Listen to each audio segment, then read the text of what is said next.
जिस चीज का हम सबको इंतजार था वो पूरा हो गया है और जय हिंद की सेना ने ऑपरेशन सिंदूर करके पहलगाम हमले का बदला ले लिया है। सबसे पहले तो आप नीचे कमेंट करके बताएं कि ये जो ऑपरेशन सिंदूर नाम रखा गया है ये आपको कैसा लगा है। भारत ने जो पाकिस्तान के ऊपर एयर स्ट्राइक्स किए हैं इसको लेकर पाकिस्तान और एंटी इंडिया एलिमेंट्स की तरफ से काफी सारी फेक न्यूज फैलाने की कोशिश हो रही है, इसलिए हम सिर्फ कंफर्म्ड न्यूज ही अपनी वीडियो में कवर करेंगे जो कि ऑफिशियल सोर्सेज द्वारा कंफर्म कर दी गई है।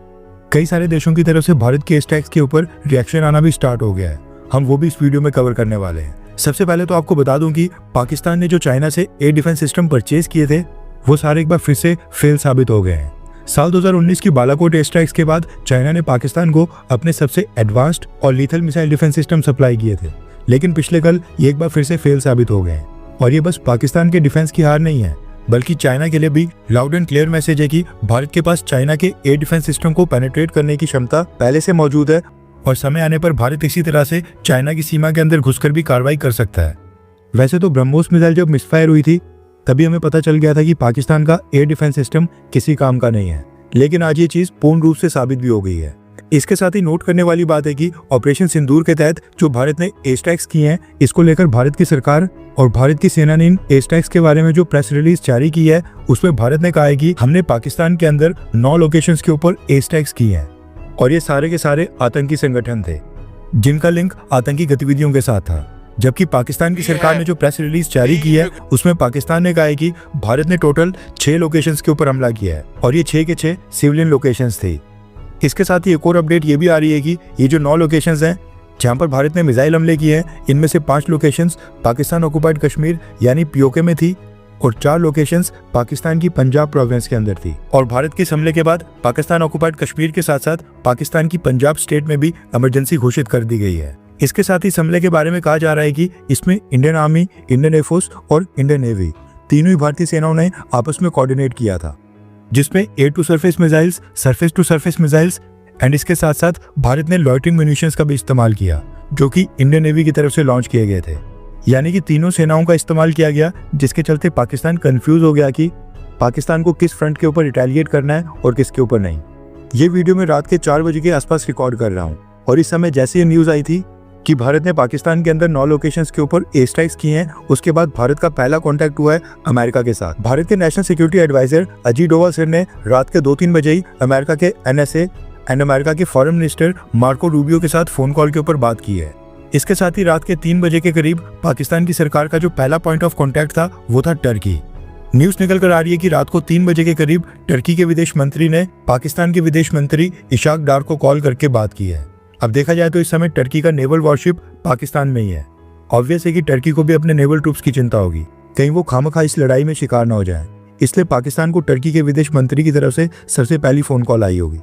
इसके अलावा ये भी न्यूज निकल कर आ रही है कि भारत की सरकार ने अमेरिका के साथ साथ Russia, Britain, France, Saudi Arab, United Arab Emirates and कुछ और कंट्रीज के साथ कॉन्टैक्ट साध कर अपने मिलिट्री ऑपरेशंस की जानकारी देने का प्रोसेस स्टार्ट कर दिया था। अब ये एक नॉर्मल डिप्लोमेटिक प्रक्रिया होती है और दुनिया के सभी रिस्पॉन्सिबल देश ऐसा करते हैं। वहीं पर ये वीडियो रिकॉर्ड करते समय अमेरिका के प्रेसिडेंट डोनाल्ड ट्रंप का भी भारत की एयर स्ट्राइक्स के ऊपर रिएक्शन सामने आ गया है। डोनाल्ड ट्रंप ने भारत और पाकिस्तान की सिचुएशन के बारे में बोला है कि ये शर्मनाक है, हम इसके ऊपर नजर बनाए बैठे हैं और मैं उम्मीद करता हूं कि ये जल्दी से खत्म हो जाए। अब डोनाल्ड ट्रंप को शायद अभी ज्यादा डिटेल्ड ब्रीफिंग नहीं मिली होगी एंड अगर उनकी पिछली स्टेटमेंट से भी लगता है कि उनको भारत और पाकिस्तान की हिस्ट्री के बारे में कुछ ज्यादा नॉलेज नहीं है। ये तो खैर डोनाल्ड ट्रंप का पहला रिएक्शन था। अब इम्पोर्टेंट ये हो जाता है कि जब दिन में डोनाल्ड ट्रंप एडमिनिस्ट्रेशन की तरफ से इस पूरी सिचुएशन के ऊपर जो ऑफिशियल स्टेटमेंट आती है उसमें डोनाल्ड ट्रंप क्या बोलते हैं और भारत और पाकिस्तान में से किसको सपोर्ट करते हैं या फिर न्यूट्रल रहते हैं, क्योंकि हमें ये नहीं भूलना चाहिए कि ये वही डोनाल्ड ट्रंप है जिसने प्रेसिडेंट बनने के बाद पाकिस्तान के F-16 फाइटर जेट्स की मेंटेनेंस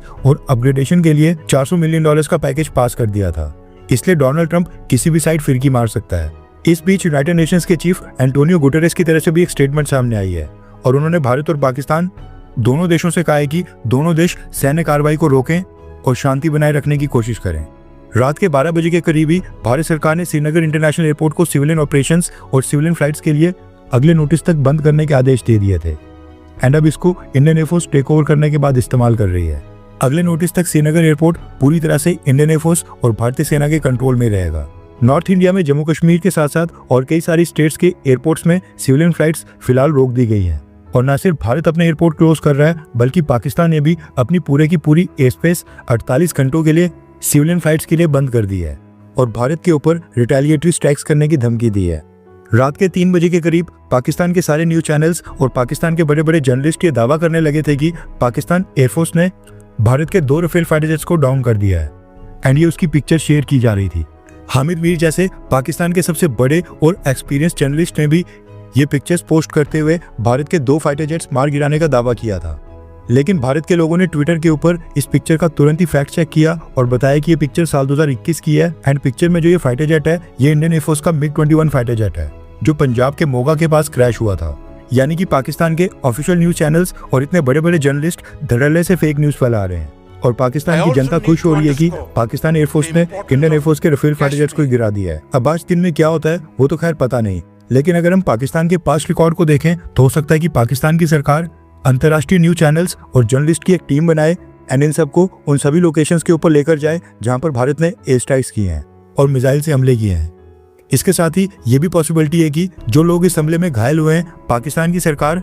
इंटरनेशनल न्यूज चैनल्स या फिर कुछ प्रमुख देशों के डिप्लोमेट्स को इन्वाइट करे और घायल लोगों के साथ इंटरैक्शन के लिए ले जाए और भारत के ऊपर यह आरोप लगाए कि भारत ने अपने मिलिट्री ऑपरेशंस में सिविलियंस को टारगेट किया है। इसलिए पाकिस्तान भी भारत के ऊपर हमला करने का पूरा अधिकार रखता है। पाकिस्तान इस तरह का स्टेप बालाकोट एयर स्ट्राइक्स के समय भी उठा चुका है, इसलिए पाकिस्तान इस बार भी ऐसा कुछ कर सकता है। आज दिन में और भी कई सारी वीडियोस आएंगी जिसमें हम आपको बताएंगे कि भारत के इस ऑपरेशन सिंदूर के ऊपर वर्ल्ड के बाकी देशों ने क्या रिएक्शन दिया है, कौन से लीडर ने क्या कहा है, क्योंकि भारत और पाकिस्तान दोनों ही न्यूक्लियर पावर्ड देश हैं। इसलिए ऐसा हो ही नहीं सकता है कि वर्ल्ड इस कॉन्फ्लिक्ट को इग्नोर कर दे। कई सारे देशों की तरफ से कुछ स्टेटमेंट आएगी और ये देखना इंटरेस्टिंग होगा कि कौन सा देश पाकिस्तान का साथ देता है और कौन सा भारत का। इसलिए आप हमारे चैनल के साथ जुड़े रहें। मैं आपके लिए ये वीडियो जम्मू कश्मीर के जम्मू सिटी से ला रहा हूँ और यहाँ से बॉर्डर 30 से 40 किलोमीटर की दूरी पर है। आप नीचे कमेंट करके बताएं कि आप ये वीडियो देश की कौन सी सिटी से देख रहे हैं।